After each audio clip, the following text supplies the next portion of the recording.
Hello and welcome to PSD Tats Plus. My name is Martin Perhiniak.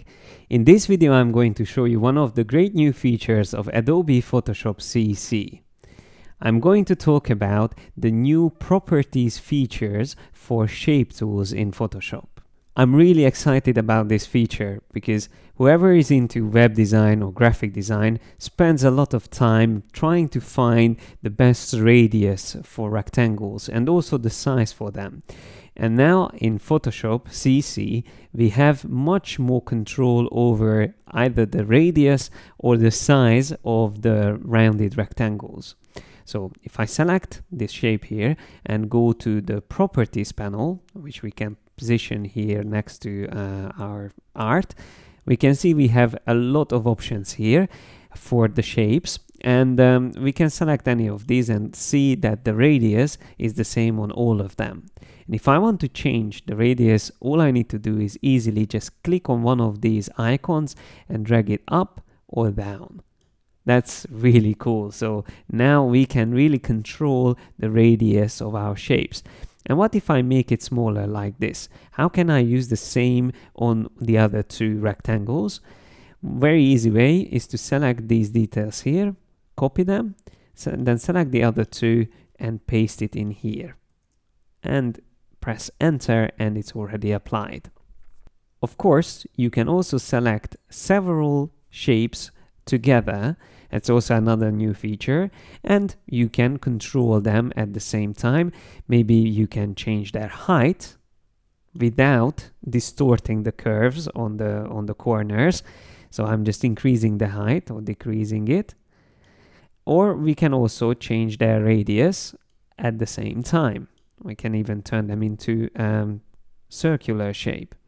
The other great thing is that we can also add a stroke at the same time to all of them.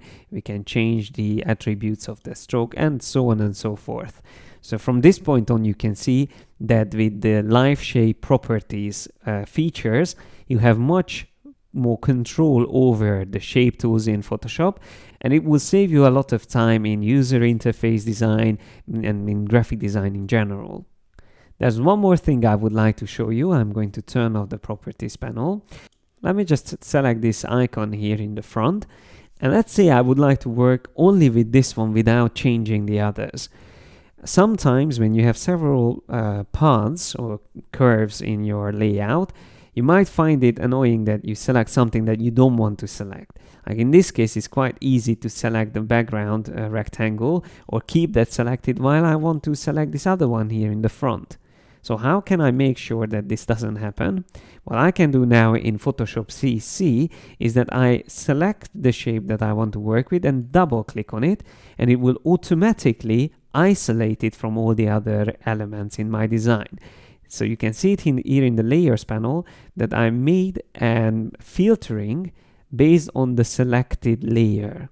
That's a new feature which is brilliant. It saves a lot of time, especially when you work with several layers. I'm going to show you this in another video more thoroughly, but here I just wanted to show you that it works very easily with paths. You just simply double click on the path or the shape, and then it will automatically isolate it in the layers panel. So that means now I can't select anything else. Even if I want to, I can only move this layer around because that's the only one which is accessible. And if you want to get rid of your filtering and go back to all the other layers, then you just need to turn off the selected filtering. And then we will see all the other layers again. So that's all I wanted to show you in this video. I hope you enjoyed it. I hope you also find it useful for your own work. And if you are interested about the other great new features of Adobe Photoshop CC, make sure you check out all the other videos here on PSD Tats Plus. Thanks a lot for your attention.